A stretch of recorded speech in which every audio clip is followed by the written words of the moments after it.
Guys 2025க்கு பாய் சொல்லிடலாமா இப்படின்னு நினைச்சுதான் ஓவர் எக்ஸைட்மெண்ட்டா டிராவல் ஸ்டார்ட் பண்ணலாம்னு சொல்லி தான் நாங்கள் ரயில்வே ஸ்டேஷன் போய் ஒசூர்ல இருந்து பெங்களூருக்கு போனோம். ஸோ அதுக்கப்புறம் நடந்த விஷயம்லாம் எங்களை டோட்டலாகவே டிசப்பாயின்மெண்ட் பண்ணிருச்சுங்க. மற்ற கிரியேட்டர்ஸ் பத்தி எங்களுக்கு தெரியல கைஸ், பட் நாங்க இந்த நியூ இயருக்கு இந்த ஒரு லீவை வாங்குறதுக்கே அவ்வளோ ரெக்வஸ்ட் பண்ணியிருக்கோம். ஃபைனலாக எங்களுக்கு கிடைக்கலன்னா கூட ஒரு வீடியோ கிரியேட்டரா யூடியூப்ல மந்த்லி ஒரு வீடியோ ஆச்சு போட்டணும் அப்படின்னு சொல்லி தான் இந்த நியூ இயர் ட்ரிப்பே நாங்கள் பிளான் பண்ணது. ஸோ வர்க்கலால இருந்து ஸ்டார்ட் பண்ணலாம் அப்படின்னு சொல்லி தான் இந்த நியூ இயர் ஜெர்னிக்கு நாங்கள் வர்க்கலாவை சூஸ் பண்ணியிருந்தோம். பட் அன்ஃபார்ச்சுனேட்லி 1 month பிஃபோரா புக் பண்ணியிருந்த டிக்கெட் கேன்சலேஷன் ஆகுறது அப்படின்றது கடைசி நேரத்தில், அதுவும் ரீஃபண்ட் கூட பண்ணாம ஒரு ½ hour முன்னாடி வந்துட்டு கொடுத்துருவோம் அப்படின்னு சொல்லி எங்களை மெஜஸ்டிக்ல இருந்து யஷ்வந்த்பூர்ல இருந்து மெஜஸ்டிக்னு 2-3 வாட்டி அலைய விட்டாங்க. ஸோ அப்படியெல்லாம் அலைஞ்சு திரிஞ்சு கூட ஃபைனலாக எங்களுக்கு வர்க்கலாக்கு டிக்கெட் கிடைக்காம போன ஒரு டிசப்பாயின்மெண்ட். அண்ட் ஃபேமிலிஸ், நீங்க எல்லாமே ஏகப்பட்ட ரெசல்யூஷன்ஸோட இந்த நியூ இயரை வெல்கம் பண்ணியிருப்பீங்க. பட் எங்களுக்கு பார்த்தீங்கன்னா இந்த மாதிரி அலைச்சல் ஆயிடுச்சு. ஸோ அடுத்து எங்கேயாச்சும் போகலான்னு பிளான் பண்ணா கூட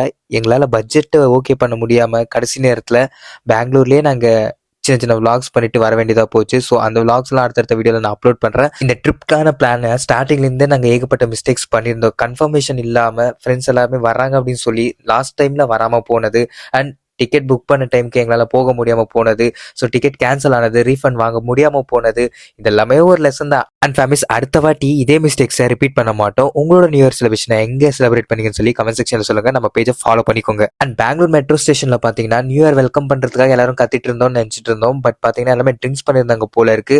ஆர்சிபின்னு கத்திட்டு இருந்தாங்க சம்மந்தமே இல்லாமல். அண்ட் இவங்க இப்படி எல்லாம் பண்ணிட்டு இருக்கும்போது அங்கே கவனிச்சிட்டு இருந்த லேடி ஸ்டாஃப் போலீஸ் வந்துட்டு ஏன் இப்படி பண்ணுறீங்கன்னு கேட்கும்போது இவங்களோட பிஹேவியர்லாம் அவ்வளோ ஒஸ்ட்டாக இருந்தது கைஸ்.